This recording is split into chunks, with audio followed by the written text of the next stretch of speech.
What is up, guys? Welcome to Legacy TCG. We are back with some Edison. Today we have Paul playing his back to square one frogs versus Homam, who's on this new spicy build. It's Ameba frogs. So if you don't know what Ameba is, it's like a really tiny monster.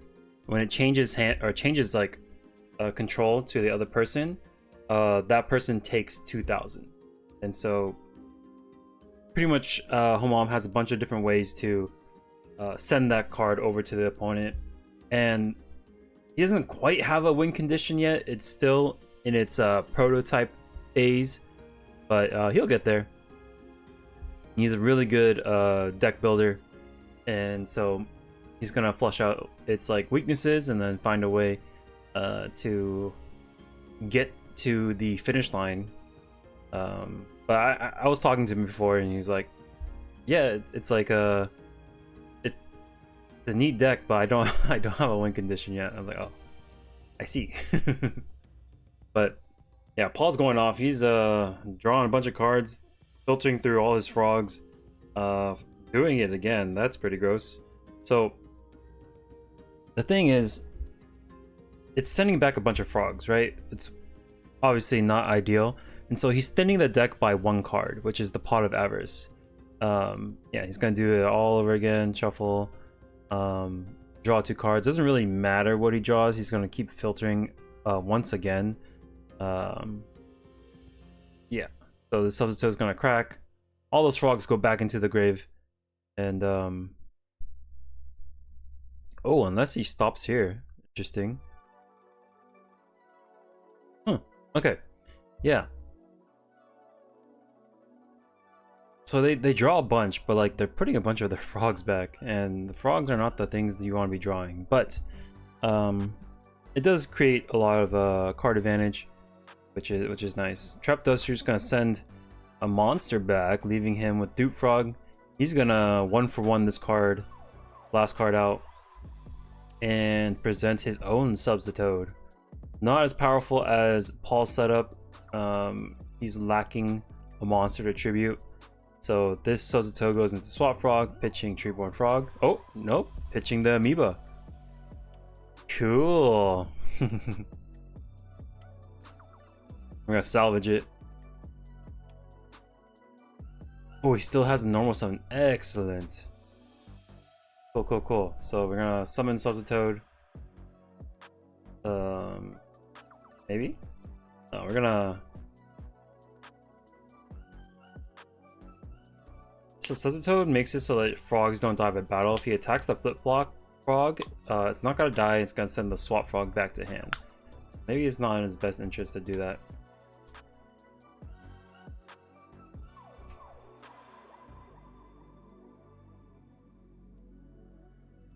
Sending another Ameba, okay. Tribute. Doesn't look like there's many Monarchs in there. So the win condition has something to do with the Ameba. If it can change hands 4 times, then maybe we get there. Yeah, there's maybe a Caius, Gores, and a bunch of just frogs. But I really like seeing different cards being played, and I commend Homam's bravery when he's willing to try the new these cards.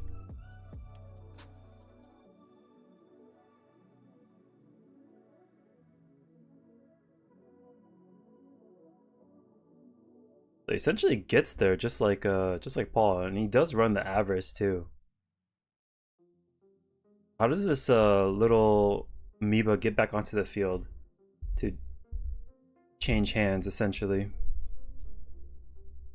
Oh, the salvage. So he's gonna salvage them back up, maybe? I don't know. I'm just guessing. We're gonna go Dupe Block. These will fly back to the hand due to Flip-Flop Frog, which is unfortunate. Paul's not really the type of deck to attack normally. He kind of just bypasses it.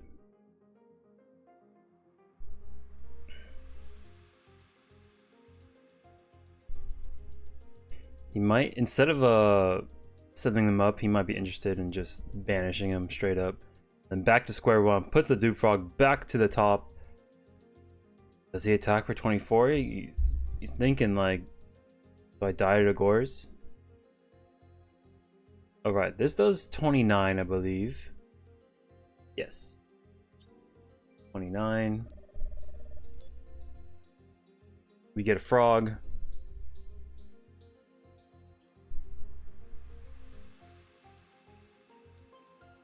Moria Greed's gonna send 2 waters, and then he's gonna be able to draw 3 cards, turning his dead dupe into something, hopefully.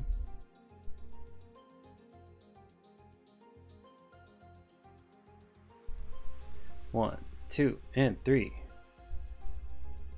Ooh, he's got creature swap. But the problem with creature swap is if there's more than one creature, Paul's gonna choose, and he's gonna give him the worst possible outcome. Okay. Code. An Ameba. Okay, so this card, that's how it gets to the hand, is through salvage. He has Mystic Box too. So Mystic Box like targets an opponent's card and then destroys it, and then you give one of your cards over to the opponent. So that's how the Amoeba changes hands. Paul's like, let's go. Here comes Amoeba.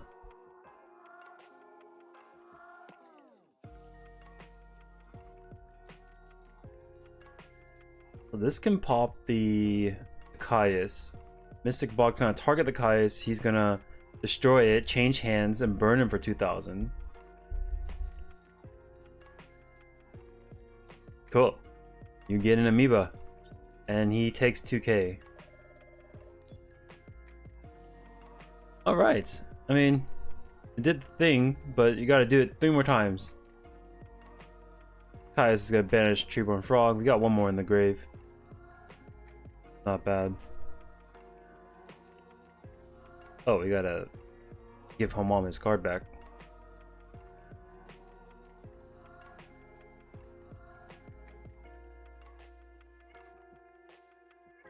And then he might just like attack, and then return the Caius back to hand, which is super gross. 34. Alrighty.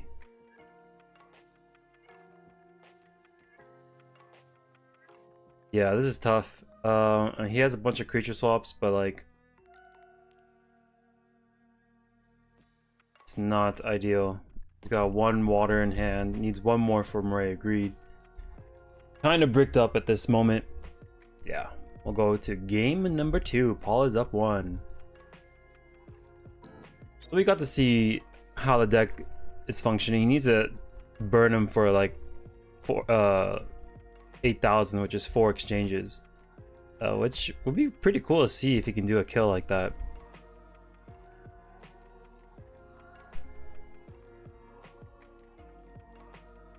Set a card, pass. Heavy Storm, he's gonna chain Threatening Roar, no battle phase this turn.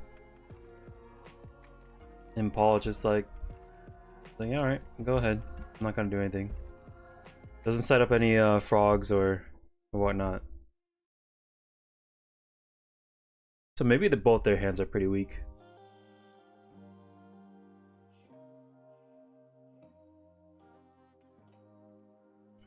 Like no Substitute, no Swap Frog. That is interesting.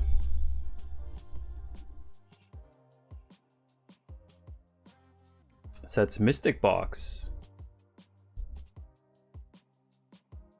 Just setting another card kind of puts on some mental pressure, and you don't really want to discard it anyways. So, yeah, Paul has to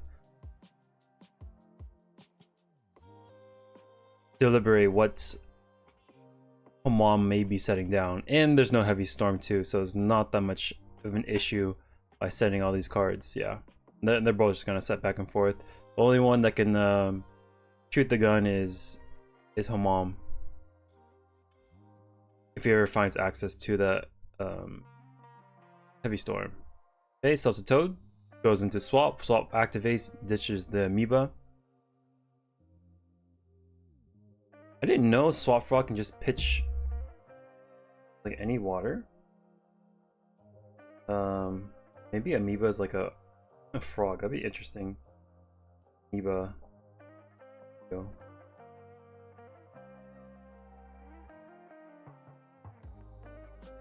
Aqua. An Aqua. Okay. Phoenix is gonna send a random back row to the top of the deck. I think Paul's hand's getting too large, so he's, you know, gotta use some of his cards. When you set pass with your opponent, eventually something's gotta give, because we'll end up discarding cards, and unless you're discarding like Treeborn Frogs or Dandelions or whatever, something's gotta give, and eventually one person will test the waters with whatever they want to commit. Here comes Salvage. Add these two to hand. And discard the special swap.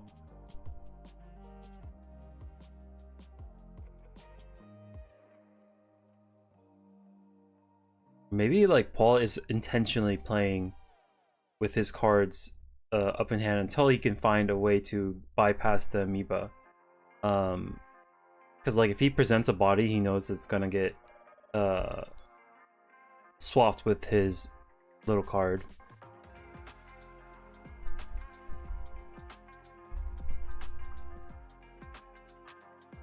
Oh, there's a strange dark monster, or a strange monster I'm seeing in Mom's deck, but I'm not quite sure what it is. Oh, I think it's Kai's actually. No, there's another one. Like right above that soul release. But I can't quite see it. Oh, he's gonna Karma Cut the swap.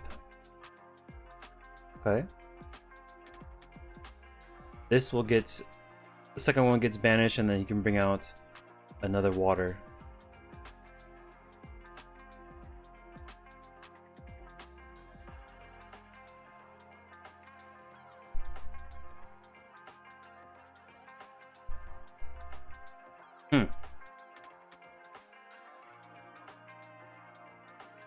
Oh, it looks like after the pitch post resolution window, he Karma Cuts the swap frog.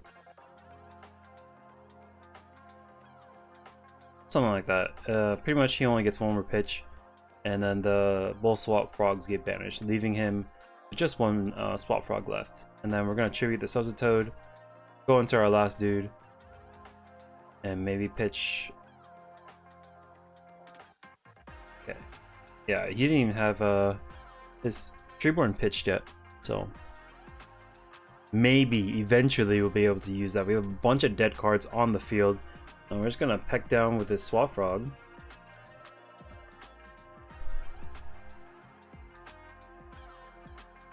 If Paul's able to stick a Vanity's Fiend, it's gonna be pretty tough for...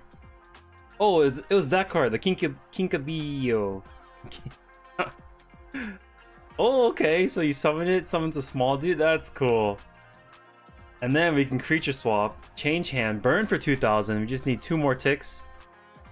And we'll be good. Let's see, this can Kinkabio pretty much run over this? Whoa, okay! So does 100 damage.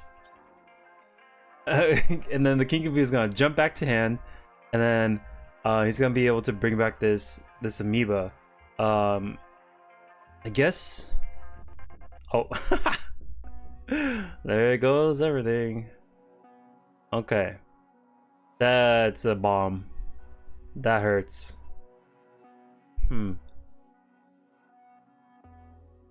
Okay, we gotta start from scratch. We rebuild. Got some Moray of Greeds in there. We can send some stuff back. We also have the Swap Frog to ditch the oh, okay, never mind. Both Treeborn Frogs were in the grave. That's unfortunate. Maybe Swap Frog for something that we don't want to draw. I'll tribute or a salvage, but take care of that. 24. And the Gores is there. So Paul is under 1,500 life points. If Homam can stick an Ameba creature swap, he can burn him for the game. That'd be so sick, just one time.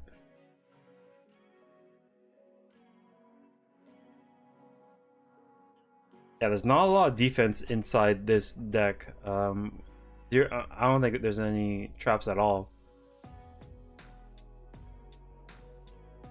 We're thinking we have a lot of cards in hand, but none of them connect. Not even the Moray Greed. He's short one card. Oh god. Okay, Brain Control is gonna pitch this to his side of the field, and he's just gonna go all in. He's just like, you know what? This type of deck doesn't run defense. We're gonna swing for 24, 24, and 27. And yeah, Homam has just one turn to figure this out. Oh no, he has no turns to figure it out. Caius is gonna seal the deal. Dang, I wish Homam had just one more draw phase. That would have been so cool if he just summoned Ameba and then change hands one more time. That would have been super sick. But you can kind of see where Homam's going with the strategy. It's pretty much dumping the Ameba, adding to hand, summoning Yugioh, trading with your opponent's monster, and then running it over. It's pretty cool. Homam has like a whole list of decks that he wants to create, and he's just really good at developing decks like this, and that's really fun for him.